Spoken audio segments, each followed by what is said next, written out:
নমস্কার, সুভদ্রা রান্নাঘরে আমার সকল দর্শক বন্ধুকে জানাই স্বাগত। আমি শিউলি। আজকে আমি তোমাদের সামনে একটা রেসিপি নিয়ে এসেছি নতুন, অনেক দিন পর। তো আজকে আমি তোমাদের এই যে চানা দেখো, চানা ভিজিয়ে রেখেছি, কাবলি ছোলা। তো একদম ভিজিয়ে রেখেছি, নরম হয়ে গেছে ভিজে। যাই হোক, ওভারনাইট ভিজিয়ে রেখেছিলাম। এইটাকে আজকে আমি মাখবো, মেখে ভাজবো। তো কী কী দিয়ে মাখবো দেখো, তোমাদের আমি দেখাচ্ছি। যেটা হচ্ছে কাশ্মীরি রেড চিলি পাউডার রয়েছে, এখানে গোলমরিচ গুঁড়ো, ক্রাশ করা না, গোলমরিচ গুঁড়ো রয়েছে। আর এটা হচ্ছে তোমার জিরে ধনের গুঁড়ো। আর এটা হচ্ছে ভাজা গরম মশলা হোমমেড, আর হলুদ গুঁড়ো, আর এটা চাট মশলা, চিনি, এগুলো আমি সব দিয়ে দিলাম। আর এখানে আদা আর কাঁচা লঙ্কা পেস্ট আছে, এটাও আমি দিয়ে দিলাম।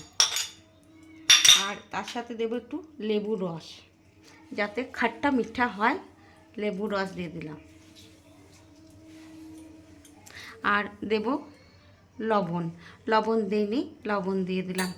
এবারে আমি এগুলোকে ভালো করে মিক্সড করব।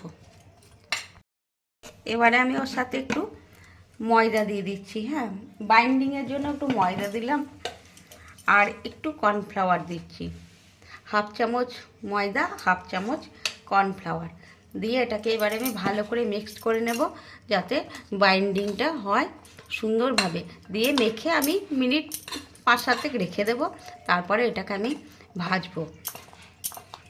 মাখানোটা রেডি হয়ে গেছে। এবার আমি মিনিট 5 চাপা দিয়ে রেখে দিচ্ছি। আমি 5 মিনিট পর এসে গেছি, তোমাদের দেখায়। দেখো, তলাতে কোনো রস টস কিছু নেই, একদম শুকনো ড্রাই হয়ে গেছে। এবারে আমি এগুলোকে ছাড়বো। কড়াতে তেল বসিয়ে দিয়েছি, তেলটা মনে হয় গরম হয়ে গেছে, দেখি। হ্যাঁ, তেল গরম হয়ে গেছে।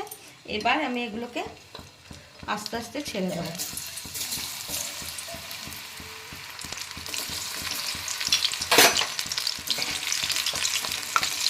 এইভাবে একদম একটু লো করে দিয়েছি, আস্তে আস্তে ভাজা হোক। দেখো, এগুলো আমার ভাজা হয়ে গেছে। এবার আমি এগুলোকে তুলে নিচ্ছি। এখন দারুণ কীরকম আওয়াজ হচ্ছে দেখছি, একদম কড়কড় করছে। এগুলো স্ন্যাক্স হিসাবে সন্ধেবেলায় চা কফির সাথে শুধু মুখে বাচ্চাদের টিফিনে দেবে, অসম্ভব সুন্দর খেতে হয়। আর এত সুন্দর একটা সেন্ট বেরোচ্ছে মশলাগুলোর, কি বলবো। যাই হোক, এবার আমি আমার পরেরগুলো দেব।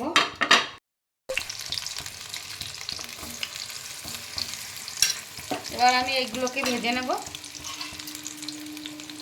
ভেজে নিয়ে তারপরে তোমাদের আবার দেখাবো। আমার আর একটা ব্যাচ হয়ে গেল, এগুলো আমি তুলে নিচ্ছি। আমার গোটা বাড়িতে সুগন্ধে মোমো করছে। তোমরা অবশ্যই এইভাবে একবার বানাবে। আমি কথা দিচ্ছি, বাড়িতে বাচ্চা বা বড় যেই খাবে সে আবার বানাতে বলবে। আমার রেডি হয়ে গেছে এবং সার্ভ করে দিয়েছি। ওপর থেকে একটু চাট মশলা সরিয়ে দিলাম, আর একটু বিট লবণ দিয়ে দিলাম।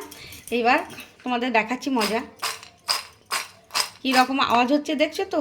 আর একবার কুড়মুড় করছে, দেখো আওয়াজ হচ্ছে, দেখেছো। যাই হোক, তোমরা এইভাবে একবার বানাবে, বানিয়ে খাবে, খেয়ে আমাকে কমেন্ট করে জানাবে তোমাদের কেমন লেগেছে এই মশলা চানা ভাজা। আর তোমরা সবাই ভালো থাকবে, সুস্থ থাকবে। তোমাদেরকে সকলকে অসংখ্য ধন্যবাদ আমার সাথে, আমার পাশে এইভাবে থাকার জন্য এবং আমাকে সহযোগিতা করার জন্য।